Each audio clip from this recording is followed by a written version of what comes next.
அவை அவ்வாறான ஒரு இக்கட்டான சூழலிலே இந்த நாட்டை பொறுப்பெடுத்து காப்பாற்றிய தலைவர்னா அது ரணில் தான் என்பதை இந்த இடத்திலே நாங்கள் மிக தெளிவாக கூறி வைக்கிறோம். இதுக்கு மறு பேச்சு கிடையாது. இதுதான் உண்மை நிலை, இதுதான் உண்மையான நிலவரம். அவே எனக்கு தெரியும், நான் இந்த முடிவை எடுக்கின்ற போது அடுத்த தர எம்பி ஆகிறதுல எனக்கு பெரிய சவால் இருக்கு. எனக்கு பிரச்சனை இல்லை, நான் எம்பி ஆகணுங்கிற தேவை இல்லை.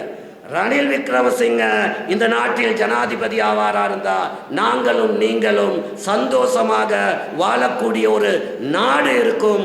அந்த நாட்டை கட்டி எழுப்புவதற்காகத்தான் தைரியமா உண்மையை உங்கள் முன் சொல்லுகின்றேன். ஆகவே 21ஆம் திகதி ரணில வெற்றி பெற செய்தால் நாடு முன்னோக்கி போகும். தவறினால் மீண்டும் நாங்கள் எல்லாம் போலின் யுகத்துக்கு போறதுதான் மீதியாக இருக்கும் என்பதை இந்த இடத்திலே நான் கூற வேண்டும். இப்போ சஜித் நல்லவர், அதில் எந்த விதமான விவாதமும் இல்லை. சஜித்க்கு மக்களுக்கு செய்யணுங்கிற பெரிய ஆசை இருக்கு. நீங்க போய் சஜித்தை சந்திரனை கொண்டு வந்தான்னு கேட்டாலும் கொண்டு வந்து தாரேன்னு சொல்லுவார், சூரியனை கொண்டு வந்தானாலும் கொண்டு வந்து தாரேன்னு சொல்லுவார். ஏன்னா அவ்வளோக்கு அவருக்கு பிரியம் இருக்கு, அவ்வளோக்கு அவருக்கு செய்யணுங்கிற எண்ணம் இருக்கு. ஆனால் செய்வதற்குரிய திறமை இல்லை, இன்னும் செய்வதற்குரிய அனுபவம் இல்லை. இன்னும் சில நாட்கள் அவர் சில காலம் தன்னை தயார்படுத்த வேண்டி இருக்குது, அவர் தயார்படுத்திட்டு வர வேண்டி இருக்கு. இப்ப இருக்க சூழலில் அவரால் நல்லவராக இருந்து வேலை இல்லை. எங்களுக்கு இப்போ உள்ள சூழல்ல வல்லவர் தேவை, திறமையானவர் தேவை, செய்யக்கூடியவர் தேவை. அந்த செய்யக்கூடியவர் ரணில் என்பதை எங்களுக்கு ஒப்புவித்து காட்டியிருக்கிறார்.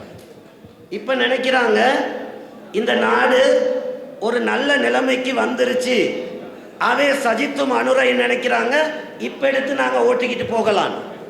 இப்ப இந்த பில்டிங் பாக்ஸ்ல கட்டுற மாதிரி ஒரு மாதிரி அத்திவாரத்தை போட்டு கேஸ் கிடைக்குது, பெட்ரோல் கிடைக்குது, பால்மா கிடைக்குது, எங்கட பிள்ளைகளுக்கு ஸ்கூலுக்கு போயிட்டு வராங்க, இது நடக்குது. இந்த பில்டிங் பாக்ஸில் ஒரு துண்டை கலட்டினாலும் இது திரும்ப கீழே விழுந்துடும், ஒரு துண்டை மாற்றினாலும் இது கீழே விழுந்துடும். விளைவைக்க போகிறோமா நாங்கள்லாம் சேர்ந்து, விளைவைக்க போகிறோமா நாங்கள்லாம் சேர்ந்து இதில் ஒரு துண்டை கலட்டி, அப்படியா இருந்தா சஜித்க்கு வாக்களிங்க, அப்படியா இருந்தா அனுரைக்கு வாக்களிங்க. இந்த அமைத்ததை ஸ்ட்ராங் பண்ணி முன்னோக்கி கொண்டு போகணுமா இருந்தா நாங்க ரணிலை முன்னோக்கி கொண்டு போகணும். ரணிலுக்காக அல்ல, எங்களுக்காக. ரணிலுக்காக அல்ல, எங்களுக்காக, மக்களுக்காக, நம்மளுக்காக நாங்க அதை செய்ய வேண்டிய கடமைப்பட்டு இருக்கின்றோம். இல்லைன்னா நாங்கள் மீண்டும் அந்த பழைய யுகத்திற்கு செல்ல வேண்டிய நிலைமைக்கு நாங்கள் தள்ளப்படுவோம்.